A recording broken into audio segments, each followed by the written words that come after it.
Hello, families. Thank y'all for joining us. I hope week 1 in our Faith at Home series went well for you. This is now week 2, so get ready. Week 1 was mostly for parents or more for the individual getting into the habit, getting in the routine of doing a daily devotion. So that way now when we come together as a family, it's a little more seamless, a little bit easier to do. So today, I want to give more advice and pointers and kind of some ways that I might have these conversations this week, because honestly, if we've not had a family devotion before, if we've not ever had a time like this, I might be intimidated about going through this. I might be a little nervous because this week is talking about our love for God. And the reason why I think talking about our love for God is intimidating, especially with kids, is, this is a big topic. This is something that I think everybody in the world could agree, okay, yeah, I could probably love God a little bit more. So how do we talk about something with our kids that we aren't even doing well and perfectly? And I want to go on and read you this. I think this week's memory verse catches it really well. This week's memory verse is Deuteronomy 6:4-5. If you and your family can memorize this, I think that's a great goal. I think that's a great thing you can build into each night is, all right, guys, we're going to say the memory verse. All right, who knows it? And you might could say, hey, if you know the memory verse by Friday, I'll get you a toy. I'll get you more V-Bucks on Fortnite. I'll get you ice cream. You might could do some incentivizing like that. But because we think, as we're going to see this week, loving God means we're going to do certain things. And I'm going to go on and share with us, leading through this, that loving God means studying His Word. That's why we want to do this whole process. It also means internalizing that Word, so it's a part of our heart, so it's a part of our life, so it's a part of how we make decisions, snap decisions. When I approach something, I don't have to think, I think there's a Bible verse about this. Well, I know there's a Bible verse about this because I've hidden it in my heart. I memorized it. So this week's memorization verse is Deuteronomy 6:4-5. If you want to read it with me, great, or I'll go on and read it for us. Hear, O Israel, the Lord our God, the Lord is one. You shall love the Lord your God with all your heart and with all your soul and with all your might. So already, think about what we talked about last week, how as parents, what we do, that's what we're going to instill. We teach what we know, but we reproduce what we are. That was one of the quotes from last week. And so when we think about this verse in light of that, oh goodness, do I love God enough to reproduce that in someone? On Sunday mornings I definitely do, but throughout the rest of the week, if I'm being honest, do my daily devotions suffer? If I'm being honest, do I sometimes forget to pray or forget to go to God in everything? And sometimes does my love for God, while I might say, of course I love God, but when I think about this idea of reproducing, am I nervous about the love for God that I would reproduce? Well, this week is all about having those conversations. And I'll be honest, parents, I think one of the greatest things we can do in our conversation with children is be vulnerable, is be honest with them and say, this is something that Dad has a really hard time with because Dad gets busy, and that's not a good excuse. But that's why sometimes Dad forgets to pray in the morning. And that's why sometimes we don't sing our worship song. Or that's why sometimes, we think we're so busy we can't talk about God. And so having those kind of conversations is good because it creates buy-in for the kids to say, hey, we are working on this as a family.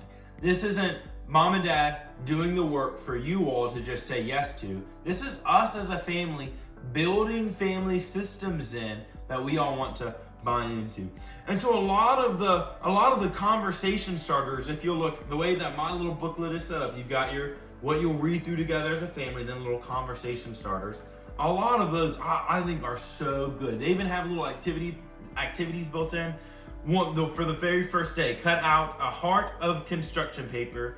Invite your child to use crayons, draw, or color one thing that they love. And then with older children, you just read a follow-up verse and say, what are ways we can love God by the way we live? And then with older students, you say, what are ways you have loved Christ by the way you have lived today? Those are all great conversation starters. Something that if you're having a hard time kind of talking, something that I found to be helpful is instead of asking, a direct question, how do you think you can, is asking how do you think we could love God? Or how do you think other people love God? Sometimes it's easier for us to point out things in other people than it is to call it out in ourselves.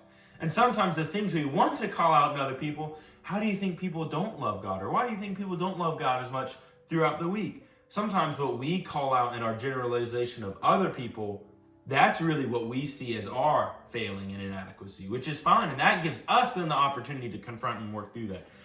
I think there's so many good, fun conversations that y'all can have through this. One of my favorite things to do with little children, especially when I have our chapel at church, is I'll try to comparative questions, even just to get them talking through this idea of loving God versus how we love things. I'll say, they'll come to chapel right after they have snacks. I'll say, what'd you have for snack today? They'll say crackers or goldfish. And then I'll always try to use it to say, what do you like more? Do you like goldfish or Cheez-Its? And then they'll go through that conversation. And eventually I'll switch it to, what do you love more? Apples or oranges? That's kind of an example of getting them to think, getting them to make value statements about how I like one thing, I desire one thing more than another, but then ultimately leading it to, we love those things, but we love God different. To me, that's what a lot of these conversations can point to, because on a very base level, our love for pizza leads us to eat pizza. Our love for our family leads us to interact with our family in a certain way. Our love for, maybe for students, our love for our friend groups, this leads us to interact with them different from our other social circles. But ultimately, what all of this is driving home is that our love for God ought to be inspiring behavior. And if you'll go on and look at day 5, the conversation starters there. What does the word obey mean for really young children? I love having that conversation, talking about rules, talking about obedience, because they get those ideas and the wheels are starting to turn about, oh, I obey because I'm told. And we can start to peel back the layer of, I obey because I'm told what to do, but I do what I'm told to do because I love the people who tell me to do those things. Then for older children, what is one way that we can show our neighbors that we obey? Then have students go through a copy of the Bible. After doing so, have your family look up commands of Jesus in the New Testament. That's trying to pair our love for God, desire to know God, with then an action of going through and looking at those things. So we see this week is starting with the concept, starting with an abstract, but then working towards a concrete, working towards an action point. A lot of the activities that they'll say this week are based on you going and making an account with blesseveryhome.com. That's a really neat feature. That's a really cool thing. If you want to, I definitely recommend it. I think that might be intimidating to some of us, because what it is it basically uses information from different resources and agencies to kind of give us an idea of who our neighbors are, who's around us. That way we can then go in and intentionally pray for them, intentionally show our love for God in front of them.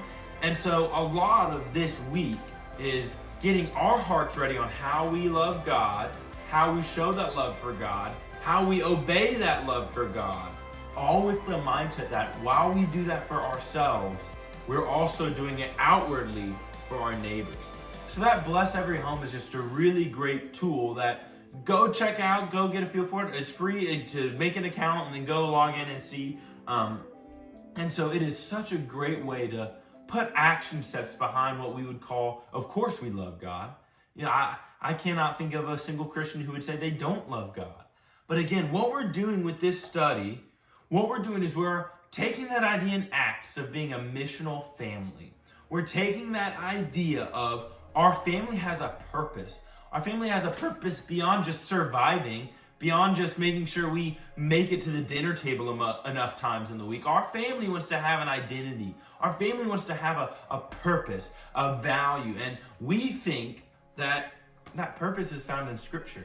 That purpose is to be God's people in such a way that others notice. And what is different about your family? Why does your family just act this way? Or sometimes they say that negative if we're being honest, but honestly, we want them to see our family, see a marked joy and change and love in our life that the other world just can't comprehend.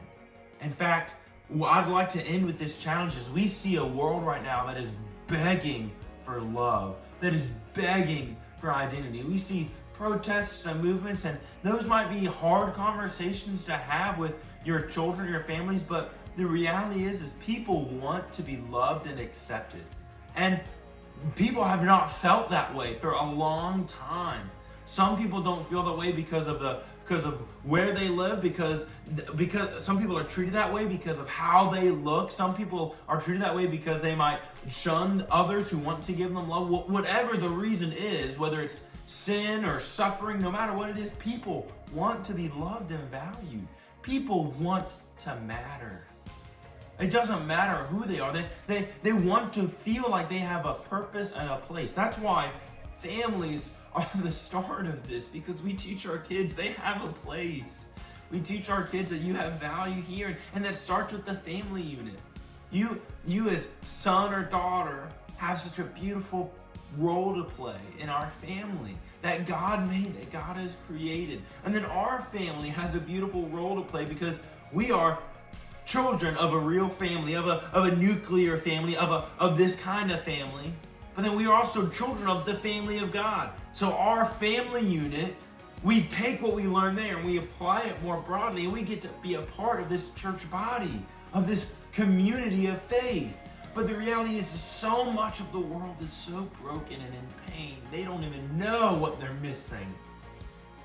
So families, this week, I want to challenge you, memorize this verse, go through this week to see how can our families show the kind of love that people want to be a part of, and then give people that love, invite people into what it looks like to be a part of the family of God. That's what this whole series is building up to, and so this week is truly one of the most foundational, pivotal parts of that.